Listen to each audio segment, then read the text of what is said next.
Buen día, amados hermanos, Dios los bendiga. Nos encontramos una vez más en estos tiempos de devocional familiar y una vez más nos encontramos con nuestra hermana Nuria y nuestra hermanita Elsa.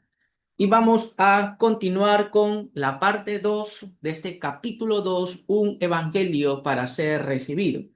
Así que nuestro texto base es Primera de Corintios, capítulo 15, versículo 1. Recordemos lo que dice. Corintios capítulo 15, versículo 1.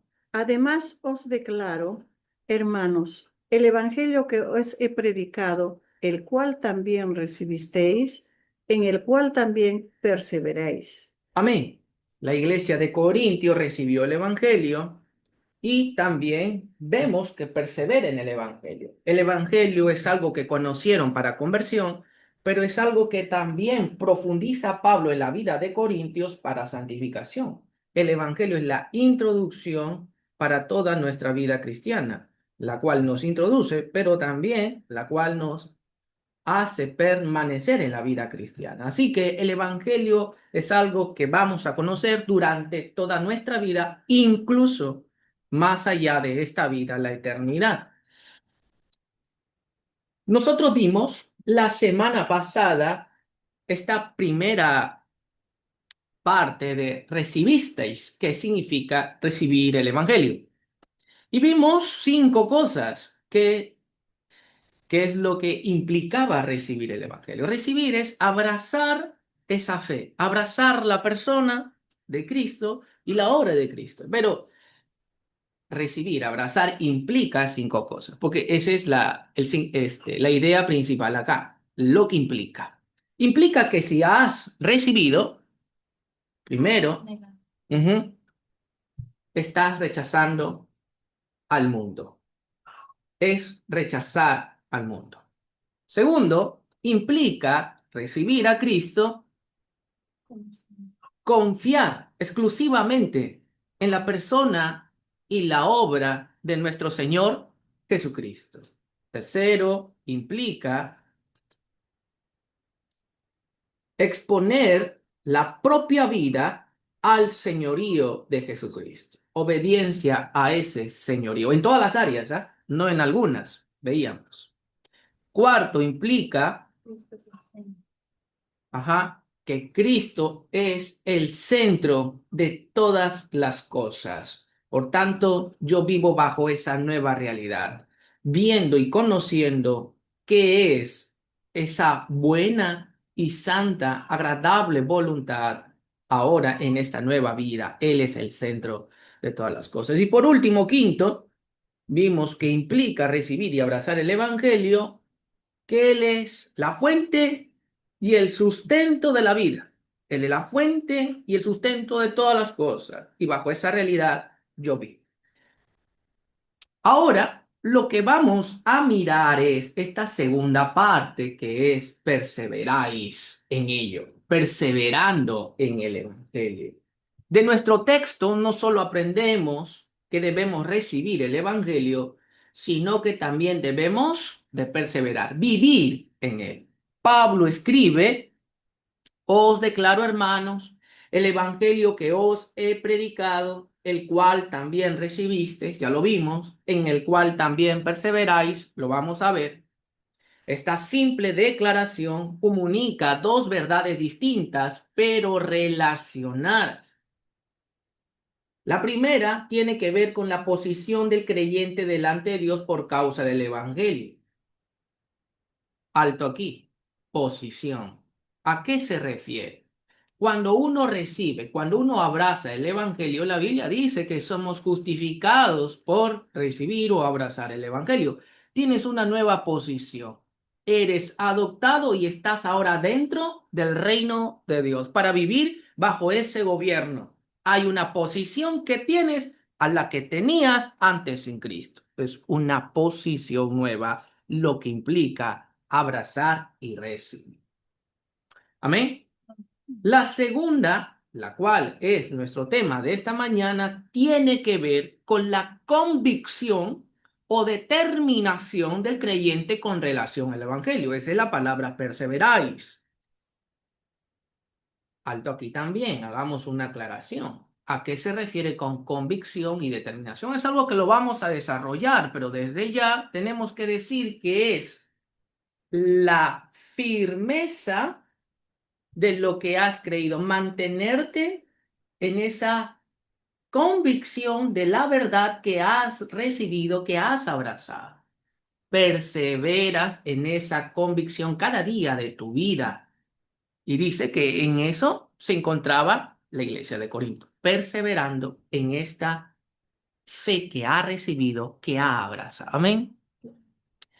La primera es el fundamento sobre el cual descansa la fe cristiana. El creyente puede estar delante de Dios en Cristo y en el Evangelio, ¿no? Porque eso te muestra el Evangelio, una nueva posición, ha sido justificado, estás dentro del reino. Y la segunda es un agente poderoso en transformar la vida del cristiano. Él ha puesto su vida sobre el Evangelio y no se moverá. Firme en esa convicción de lo que ha creído, inamovible y por tanto no se moverá. Una verdad fundacional del cristianismo bíblico es que el creyente tiene una posición correcta delante de Dios en el Evangelio, en Cristo solamente. Los salmos de David nos confrontan con el mayor de los dilemas del hombre. ¿Quién subirá al monte de Jehová? Dice el salmista. ¿Quién estará en su lugar santo? El limpio de manos y puro de corazón, el que no ha elevado su alma en cosas vanas ni jurado con engaño. Escuchen aquí, hermano. ¿Qué es lo que va a desarrollar aquí en adelante? Bueno, aquí te está nuevamente haciendo hincapié en lo que es recibir. Este recibir a Cristo te va a mostrar aquí que no, que es un confiar en la obra de Cristo y no en nuestras obras o esfuerzo. Eso es recibir, eso es abrazar. Y aquí está desarrollando que no fue nunca por nosotros, porque dice aquí el salmista, ¿quién de nosotros puede estar en la presencia de Dios, en el monte de Jehová? ¿Alguien puede estar por sus propias fuerzas? No. ¿Alguien puede estar por sus propios méritos? No, en ninguna manera. Nadie puede lograr todo ello. Y por tanto aquí te está aclarando un poco más. Recibir implica haber confiado en la total obra de Cristo. Veamos ahí que nadie puede, sino solamente nuestro Señor Jesucristo. Salmo 24, 3 al 4 dice, ¿quién subirá al monte de Jehová y quién estará en su lugar santo? Leamos una vez más. Salmo 24, 3 al 4. ¿Quién subirá al monte de Jehová y quién estará en su lugar santo? El limpio de manos y puro de corazón, el que no ha elevado su alma a cosas vanas ni jurado con engaño. Ujú. Una vez más, vemos aquí que nadie puede presentarse delante de la presencia del Señor y no ser juzgado. Nadie que no sea santo puede estar delante de Él. Cualquier hombre que considere incluso la más remota posibilidad de que existe un Dios moral y personal debe temblar ante la pregunta de David, a menos que sea un necio o que en su conciencia haya sido cauterizada. Él debe reconocer que no posee las calificaciones necesarias para presentarse aprobado delante del juez de toda la tierra. Salmos 14:1 dice, Dice el necio en su corazón, no hay Dios, se han corrompido, hacen obras abominables, no hay quien haga el bien. Salmos 53 lo vuelve a decir, versículo 1. Dice el necio en su corazón, no hay Dios, se han corrompido e hicieron abominable maldad, no hay quien haga el bien. La escritura nos dice que quien observa hacia adentro encuentra que su corazón es más engañoso que todas las cosas y perverso más allá de todo entendimiento. El que examine su propia mente encontrará que tiene muchos pensamientos perversos alojados en ella. Si escucha con atención a sus propias palabras, se dará cuenta que son engañosas, maledicientes y llenas de amargura. Jeremías 17:9 lo dice. Engañoso es el corazón más que todas las cosas y perverso. ¿Quién lo conocerá? Jeremías 4:14. Lava tu corazón de maldad, oh Jerusalén, para que seas salva. ¿Hasta cuándo permitirás en medio de ti los pensamientos de iniquidad? Romanos 3:13. Sepulcro abierto es su garganta, con su lengua engañan, veneno de áspides hay debajo de sus labios. Romanos 3:14. Su boca está llena de maldición y de amargura. Amén. Si contempla fijamente sus manos, verá que están manchadas con los residuos de innumerables obras malas. Y si en su desesperación busca cubrir su vergüenza, vistiéndose con sus obras más justas, se dará cuenta de que está vestido con la asquerosa putrefacción de un leproso.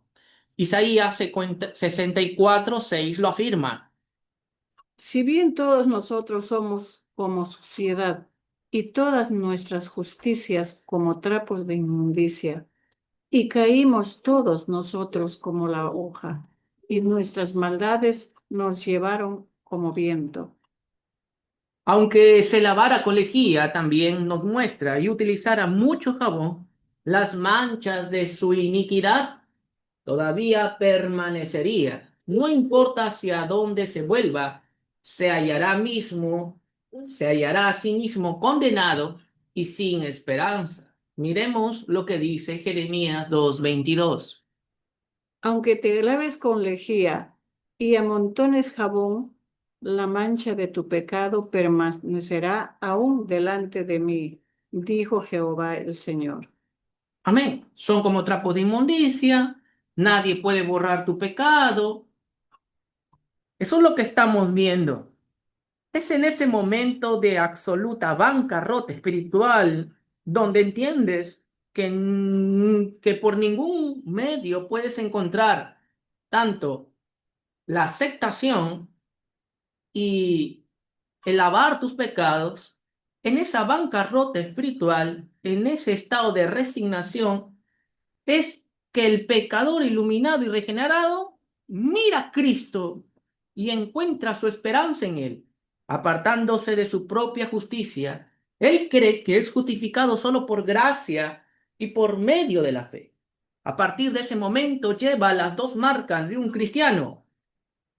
Se gloría en Cristo Jesús y no pone su confianza en la carne.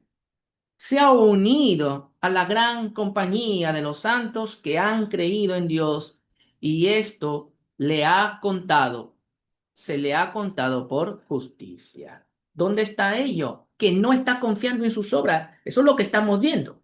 Porque las mejores obras son como trapo de inmundicia, porque no puede borrar su pecado, no hay salida, no hay nada que él pueda hacer. Por tanto, debe rendirse y confiar en la obra que Cristo sí hizo. ¿Dónde está eso? Efesios 2:8 al 9. Leamos ahí. Miren lo que dicen, hermanos. Porque por gracia sois salvos y por medio de la fe. Y esto no de vosotros, pues es don de Dios, y no por obras, porque para que nadie se gloríe. Filipenses 3:3 lo vuelve a decir. Porque nosotros somos la circuncisión, los que en espíritu servimos a Dios y nos gloriamos en Cristo Jesús, no teniendo confianza en la carne. Génesis 15:6 lo afirma. Y creyó a Jehová y le fue contado por justicia. Y por último, Gálatas 3:6. Así Abraham creyó a Dios y le fue contado por justicia. Creer en lo que este Mesías haría, creer en lo que Dios había prometido, creer en la persona y en la obra de nuestro Señor Jesucristo. Eso es, mi hermanos, lo que estamos viendo hasta aquí, recibir, abrazar lo que Él hizo. Es todo lo contrario. hermanos, a cómo vivíamos antes, confiando en nuestras propias obras.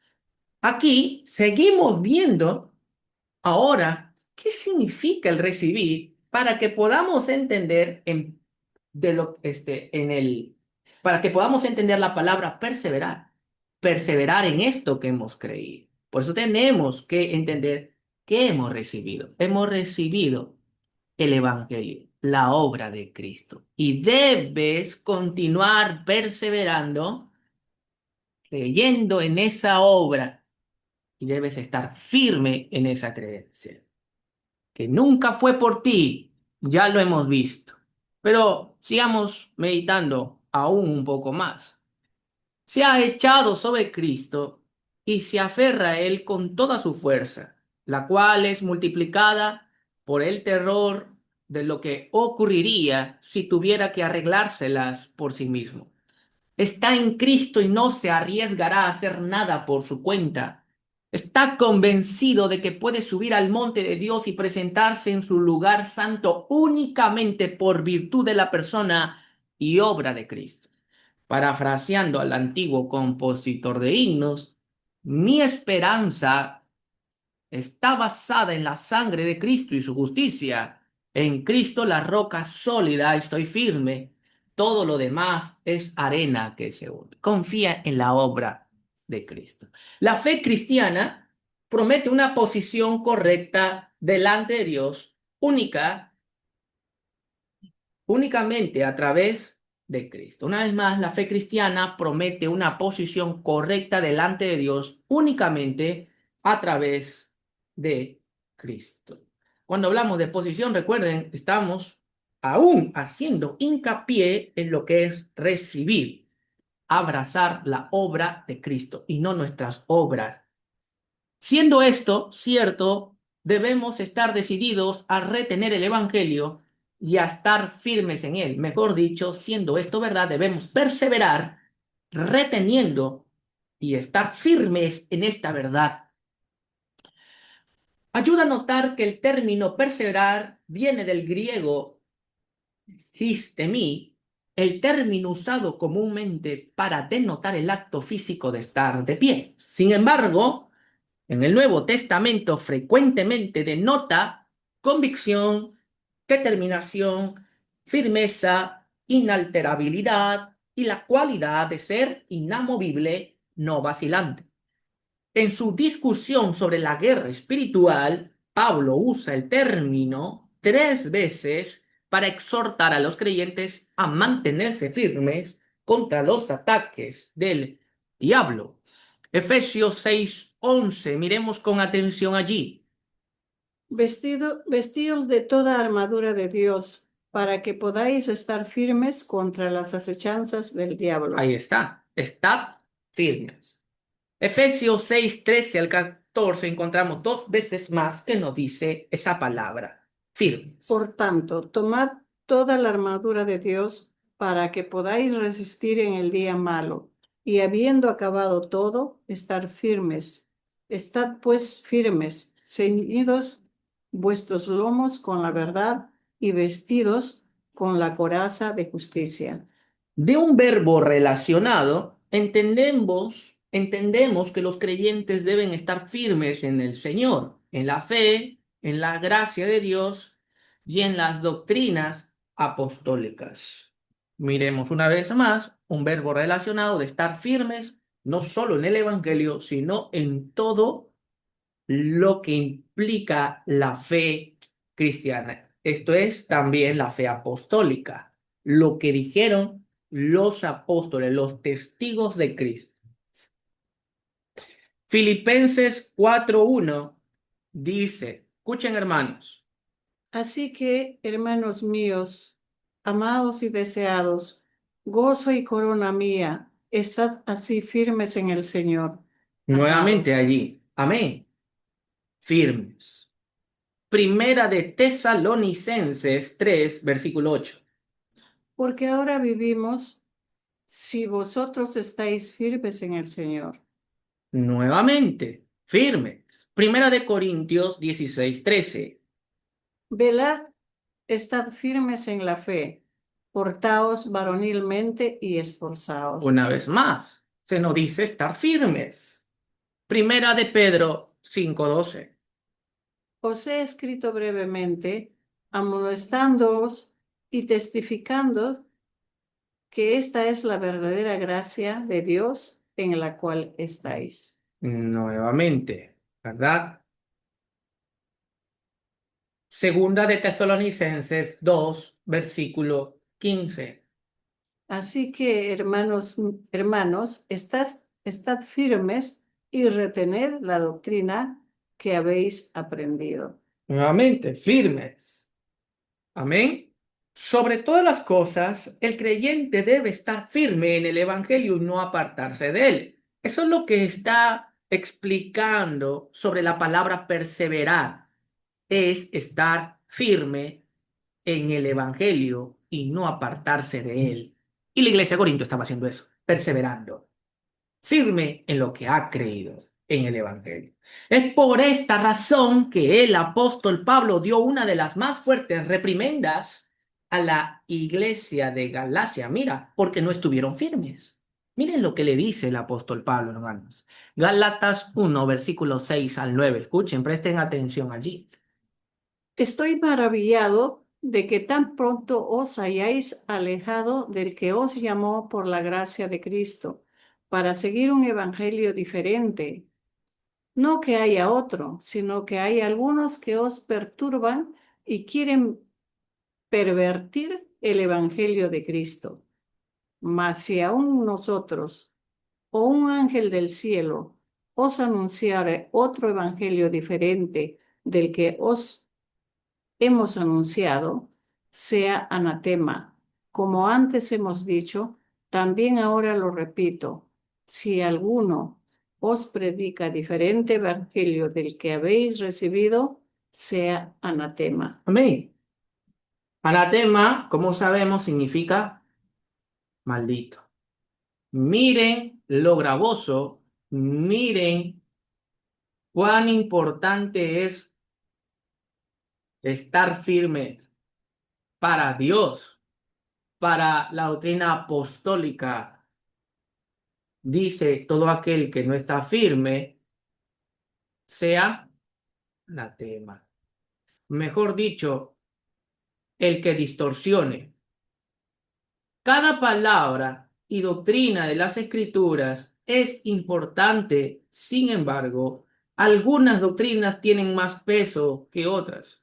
Nuestra salvación eterna no depende de un matiz particular en eclesiología o escatología, pero sí depende totalmente del Evangelio. A través de este peregrinaje terrenal, el cristiano más maduro y reflexivo podría cambiar su opinión sobre muchos aspectos menores de la fe. Y por eso no va a ser maldito, ¿verdad? Sin embargo, él no debe cambiar ni moverse de los aspectos esenciales del Evangelio. El hombre, la mujer, el joven o el niño que ha recibido verdaderamente el Evangelio estará firmes en él. Y en su firmeza probarán que verdaderamente lo han recibido. Así que el Evangelio es algo innegociable. El Evangelio sí es algo radical que debe ser creído, predicado, enseñado y vivido. Y se demanda un gran respeto y fidelidad de parte de nosotros hacia ese mensaje, hacia Cristo y su obra. Así que atención allí con todo lo que estamos viendo, de tal manera que alguna distorsión se le dice una palabra tan fuerte, maldito. No hay que meterse con el Evangelio. Predicar el Evangelio debe hacernos ver que estamos predicando algo esencial, algo tan dedicado que no debe ser añadido ni quitado. ¿Cuánto temor debe haber en nuestro corazón para mantenernos firmes? El texto dice, perseverando, firmes en esa verdad. Vivimos en un mundo que es hostil al Evangelio de Jesucristo y que lo menosprecia. Además, este mundo está bajo el poder del maligno. quien se opone al Evangelio más que a las otras doctrinas, y si pudiera lo erradicaría del universo.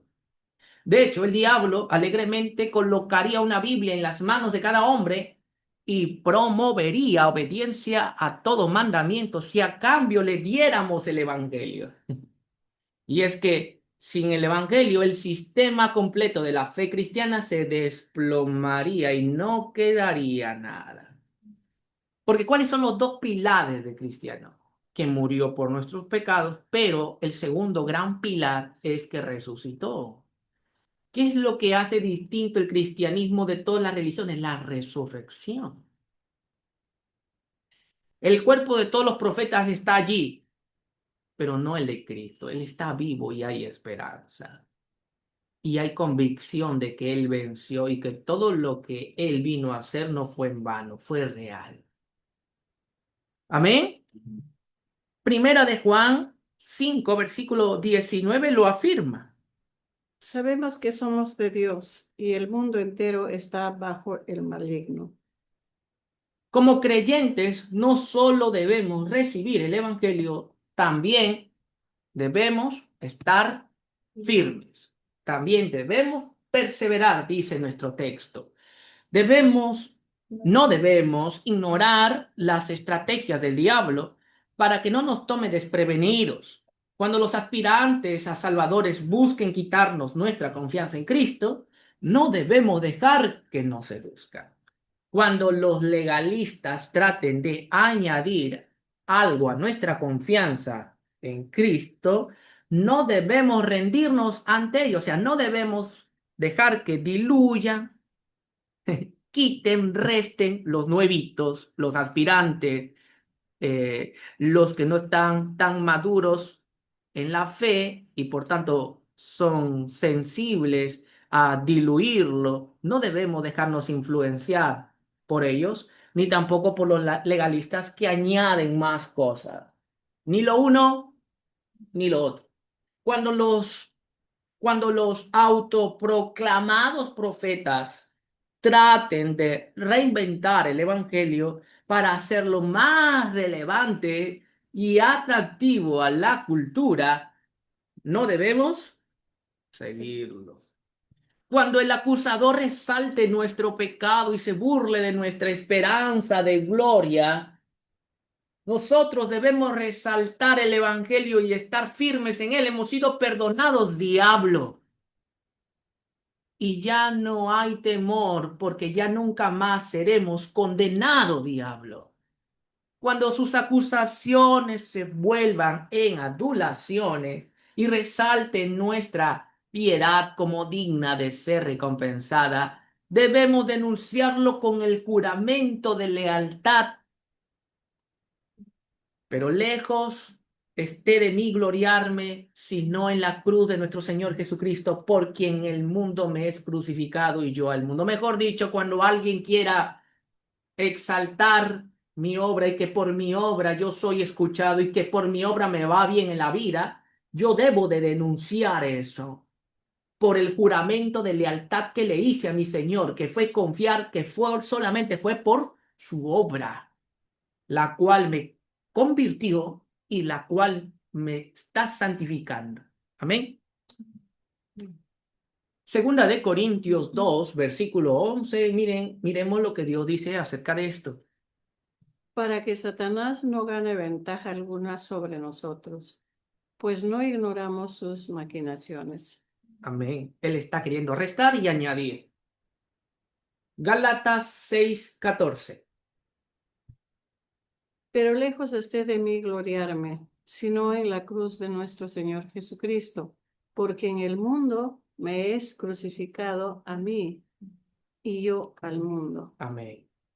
Ven, por todos lados va a querer el enemigo o los enemigos de Dios en este mundo distorsionar el evangelio. Hay que ser fieles, hermanos. Amén.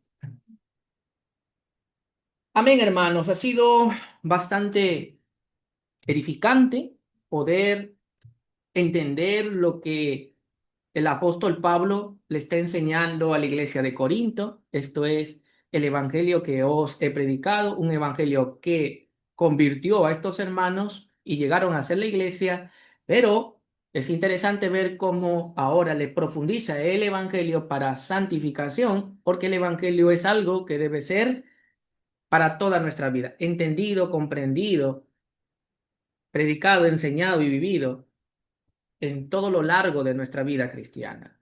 Y vemos cómo la iglesia de Corintio recibió esa verdad y persevera en esa verdad. Es firme en esa verdad y es llamada a estar firme en esa verdad que Dios le ha confiado. Amén. Comentarios hasta aquí para ya terminar de nuestra hermana, amén, hermana Nuria. Escuchemos allí todos. ¿Qué piensas, hermana Nuria, con respecto a todo esto? Amén. Buenos días, hermanos. Eh, bueno, me parece bastante edificante la lectura. Ya habíamos visto, obviamente, qué significa y qué implica recibir el Evangelio y ahora cómo perseverar en él, ¿no? Y en toda la lectura que hemos hecho hoy encuentro dos formas de cómo perseverar que están claras y gracias a Dios porque nos ha dado esos medios para permanecer firmes, o sea que no nos ha dejado solos, Dios no nos ha dicho, bueno, ya me recibiste ahora, haz tú el trabajo que tienes que hacer, ¿no? Sino que nos ha dado las herramientas para poder ser fieles, ¿no? Una de ellas es que nos ha dado a Jesucristo mismo como el centro de todo, ¿no? Él con tres formas nos ayuda. Primero, nos da su presencia constante y esa es la promesa, ¿no? He aquí, yo estaré con vosotros todos los días hasta el fin, dice su palabra, ¿no? Él nos ha prometido su presencia y en esa presencia Él nos ayuda a ser fieles, a estar firmes y perseverar en la fe a pesar de la circunstancia. En segundo lugar, nos ha dado su palabra, no solo su presencia, sino su palabra que nos anima, nos ayuda, nos da esperanza y nos vuelve a, a Cristo muchas veces, ¿no? Pablo decía, ¿no? ¿Cómo es que han dejado el Evangelio, ¿no? O aún desean los rudimentos del Evangelio, debiendo ser ya maestros, o sea, nos anima, Jesucristo nos da su palabra y al mismo tiempo nos anima a que tengamos que crecer en el A conocimiento de profundizar, su ¿eh? palabra, a Amén. profundizar en ella, ¿no? Y una tercera cosa, que Jesucristo mismo no solo nos sostiene, no solo nos ha dado su palabra, sino que también nos ayuda a empoderarnos de ese modelo de fe perfecto que fue Él. No es difícil, dice su palabra, no está al otro lado del mar para que digas cómo llegaremos, no está arriba en los cielos para que digas cómo subiremos, dice su palabra, Mm. ¿no? Ya Jesucristo nos ha dado el modelo perfecto para nosotros seguirlo y nos ha dicho que también podemos seguirlo, ¿no? Y es Cristo como la ayuda perfecta para nosotros y en segundo lugar, Dios nos ha dado otra herramienta para poder estar firmes, que es definitivamente, y debemos tomarla, es la iglesia. Sin acudir a una iglesia local, sin añadirnos, sin ser miembros de ninguna iglesia local, sin comprometernos con una iglesia local, no vamos a poder estar firmes, porque es precisamente la iglesia local esa comunidad de apoyo para perseverar en la fe, el apoyo en compañerismo para exhortación mutua, el apoyo emocional, el apoyo espiritual, la oración, etcétera, que nos ayuda a resistir las tentaciones, que nos ayuda a mantenernos en la fe en los momentos difíciles. Nadie podría mantenerse firme en la fe estando solo, aislado o orando solo en su casa o haciendo cultos dominicales, santas cenas en su casa. No, nadie puede. Hay que ir a una iglesia local. Esto es importante, ¿no? Y pues la iglesia es fundamental para estar firmes en la fe cristiana.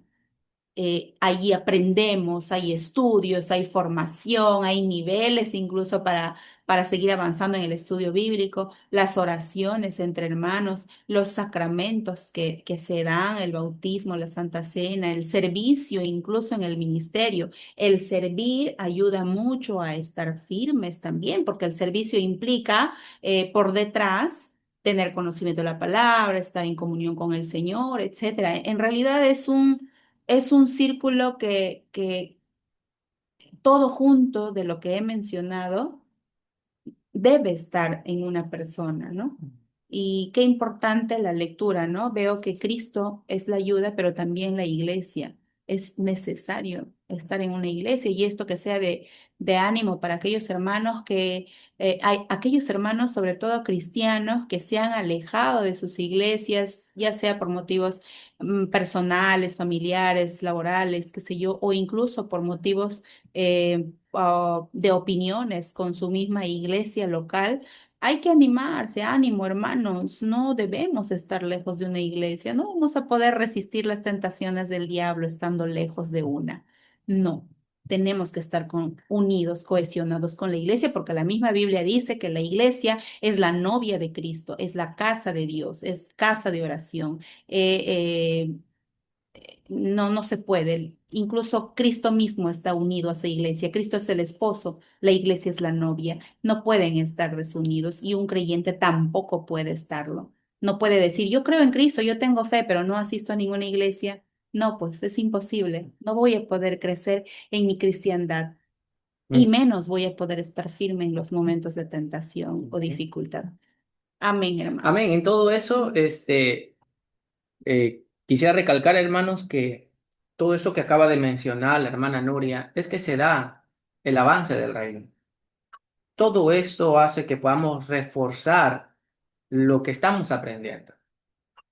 La presencia de Jesucristo con nosotros, la iglesia, la fe, la palabra, todos esos medios nos muestra, hermano, esta verdad. Y en base a ese contexto, aprendemos esa verdad, somos guiados a esa verdad, perfeccionados en esa verdad. Y avanzamos de esta manera esa verdad en este mundo, hasta el último rincón de esta tierra. Y aprendemos así, en ese contexto, lo que estamos viendo en esta mañana, lo que significa recibir y perseverar. No debemos quitar la predicación del Evangelio bajo la visión de este contexto, porque la iglesia local promueve todo eso, más estas verdades que la hermana Nuria también nos ha compartido. Hace que reforcemos estas verdades acerca del Evangelio. Amén. Amén, hermanos. Hasta aquí entonces, habiendo comentado esta, este capítulo 2, un evangelio para ser recibido, Y, vamos a terminar en oración. amén. Vamos a inclinar nuestros rostros allí y oremos. Padre Santo, en el nombre de Jesucristo, te damos gracias, Señor, por todo lo que hemos, Padre Santo, aprendido en esta mañana. Señor, por tu palabra, por tu presencia, por la iglesia local que promueve estas enseñanzas, por la fe, Señor, somos impulsados, movidos, Señor, a mirar esta verdad, perseverar en esta verdad, predicar esa verdad, avanzar esta verdad, Señor. Ayúdanos a ser fieles, a ser firmes, Señor, a no negociar la verdad esencial de tu evangelio. Ayúdanos, Señor, lejos sea de nosotros de poder negociarla por amor al dinero o por amor al mundo. Ayúdanos, Padre Santo. Te lo pido, mi buen Señor. Ayúdanos a entender, Señor, en el próximo devocional, qué significa esa salvación. Ayúdanos, Padre amado. En el nombre de Jesucristo, te pido por todos los hermanos de la iglesia local. Perfecciona este conocimiento para que podamos salir y predicar al mundo fielmente esta verdad que se nos ha sido depositada, se nos ha sido entregada, se nos ha sido confiada. Oh Señor, gracias Padre Santo, porque indignos somos de ser los portadores de ello. Una verdad tan gloriosa. pero en tu infinita misericordia has depositado esto en vasos frágiles, débiles, Señor, como nosotros. Gracias, bendito Rey. Ayúdanos a pagarte con gratitud, Señor, y a pagarte en obediencia, rendición, humillación, Señor, en todo lo que tú nos has mandado. Y dentro de ese todo es llevar tu evangelio. Te lo pedimos, Padre Santo, perdónanos si no hemos vivido de esta manera, si no hemos caminado, Señor, en esta verdad. Y tomamos de tu perdón por la obra maravillosa. Renovamos nuestro compromiso, Padre Santo, para ser mejores hijos tuyos de aquí en adelante. Santifica a tu iglesia, santifica a tus hijos, santifica mi familia. Te lo pido, mi buen Dios. En el nombre de Jesucristo así oramos. Amén. Amén. Amén. Amén. Gloria a Dios. Amén, hermano.